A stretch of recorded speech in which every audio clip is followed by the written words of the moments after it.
So I ask you, what does God look like? Go to John chapter 1. I want to read for you a few verses from the first chapter of the fourth gospel of the New Testament. I personally believe, and I got some pretty decent scholarly backing on this, but I personally believe that John is the last book, definitely the last of the four gospels that were penned, and quite likely the last book penned in the New Testament canon. The image that we get of Jesus in the Gospel of John is often called the non-synoptic gospel, meaning the non-similar gospel to the other three, and it's because it contains the most unique picture of Jesus. What happens in the book of John, every single one of the 21 chapters contains at least one moment that had never been heard before in Matthew, Mark, or Luke, making John this unique snapshot of Jesus. John also contains the deepest theology on his own as a writer. Matthew, Mark, and Luke don't have a lot of words in black. The words they have written in black are mostly geographic or biographical. Jesus moving place to place, the town that he's in. But when you get to the book of John, you have large swaths of words written in black, which are commentary by the author, trying to comment on what it is that he is teaching and the Jesus that he knows. If you'll notice, and I don't know if you're looking at a digital or a hard copy, most of chapter 1 written in black, much of 2, much of 3. And this is because the early pages of the Gospel of John are John commentating near the end of the canon of the New Testament, honestly. At the end of the writing, he's commenting on where the church of the first century lands on what their faith looks like. Remember, Christianity had came because a group of Jewish people thought they had found their Messiah in a man named Jesus and accepted him as their Jewish Messiah. Half the book of Acts are Jews accepting Jesus, thinking they're the only ones in the world that get to accept him. We don't have Gentiles even receiving Christ until maybe Acts 8, definitely Acts 10, and the church is still fighting about it in Acts 15 and saying, who gets to receive Christ? And so, listen, it's nothing new that we're putting parameters on around who gets to really be saved, by the way. We've been doing that for 2,000 years. Even the early church was trying to figure out. And I'm amazed at how confident people talk about who Jesus gets to save and who he doesn't.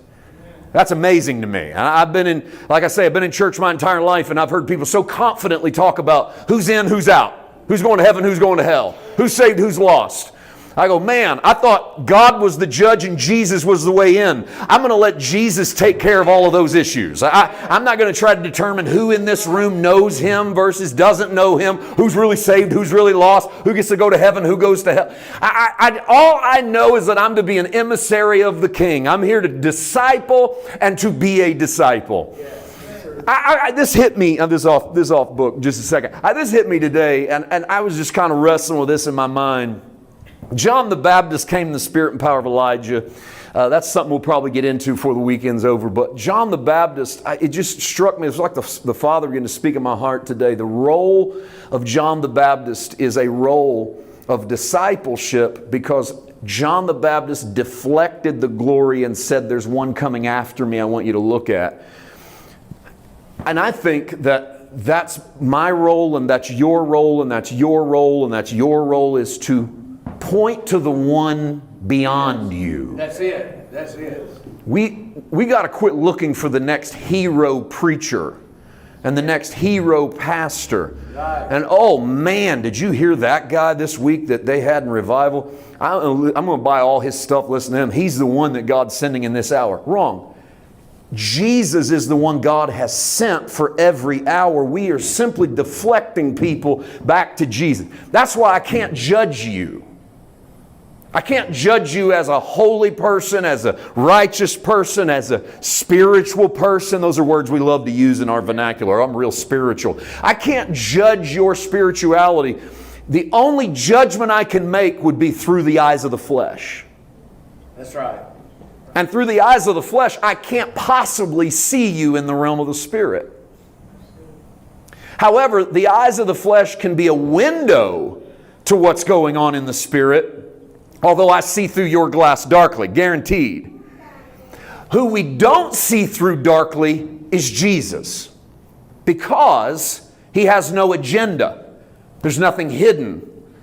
Christ doesn't keep stuff in the back room for the people closest to him. Yes. He brings his heart to the table, whether you're a woman with an issue of blood, caught in the act of adultery, a leper, or a centurion Roman soldier. He still brings the best he has to offer. And here we are trying to parcel out anointing, blessing, and heaven on the people that said our prayer, got dunked our way, and wear our clothes. And Jesus comes in dispensing his Father to every single person that he comes into contact with. He doesn't seem to have an issue with people pulling from him.